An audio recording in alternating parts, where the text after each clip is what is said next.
আর্জেন্টিনার খেলোয়াড় তোর প্রিয় হলো কেমনে বেঈমান?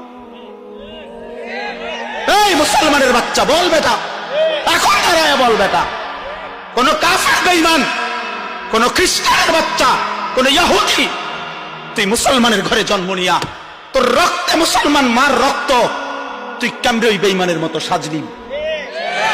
এই বেহায়া বল বেহায়া, তোদের যাদের চুল এরকম বল বেটা, এখন দাঁড়া। ওই বেঈমান তোর পছন্দ হলো কেন?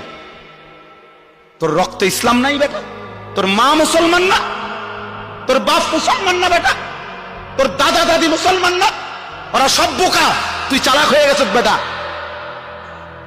তুমি পণ্ডিত হয়ে গেছ। কোন বেঈমানের অংশগ্রহণ করলাম? কেন সাজলা বেঈমানের মতো? তোমার নবী নাই, তোমার রাসূল নাই, তোমার আল্লাহ নাই, তোমার নবী সাল্লাল্লাহু আলাইহি সাল্লাম চুল রাখে নাই? কথা বলে না কেন? আল্লাহর নবীর চুল ছিল কিনা? নবীজির চুল মোবারক ছিল কিনা? তিনি চুল রাখতেন কিনা? তো তিনি কেমনে সাজলেন? এটা আমার পছন্দ হয় না কেন? নবীর সাহাবী সোয়া লাখের চাইতে বেশি সাহাবী, লক্ষের চাইতে, ওনাদের চুল ছিল না মাথায়? তো ওনাদের চুল কেমন ছিল তার কোনো বর্ণনা নাই কিতাবে? তো তুমি দেখো না এটা?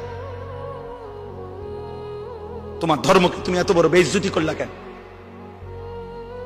তোমার রাসূলকে তুমি এত বড় বেইজ্জতি করলা কেন? তুমি যদি নবী সাল্লাল্লাহু আলাইহি সাল্লামের কাছে আমলনামা দিয়া বলো যে ইয়া রাসূলুল্লাহ, এই যে আমি আনিসুর রহমান, আমার সুপারিশটা আপনি করেন হাশরের ময়দানে, এই যে আমার আমলনামা, আল্লাহ নবী সাল্লাল্লাহু আলাইহি ওয়াসাল্লাম যদি আমলনামা উল্টাইয়া দেখবে আর বলবে, হায় আনিসুর রহমান, 6 মাস 1 বছর কোনদিন ফজরের নামাজ পড়ল না।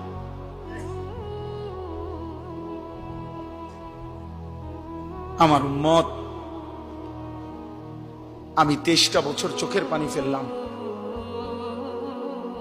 আমি কত পাথরের আঘাত সইলাম, আমি ক্ষুধার কষ্টে পেটে পাথর বাঁধলাম,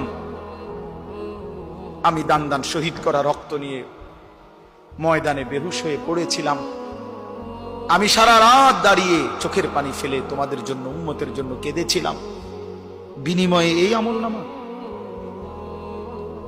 30 বছর তুমি মুসলমান সুদ খায়,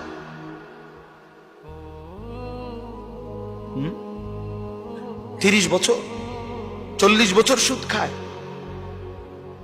আপনার ঘরে 30 বছর টেলিভিশন চলে, নারী নাচ গান, এগুলো নবীজি দেখবে না? কথা বলেন না কেন? নবী এগুলো দেখবে না? তো কিছু বলবে না? না বলবে মাশাআল্লাহ, দারুণ আমলনামা নিয়ে আসছো, আসো তোমার জান্নাত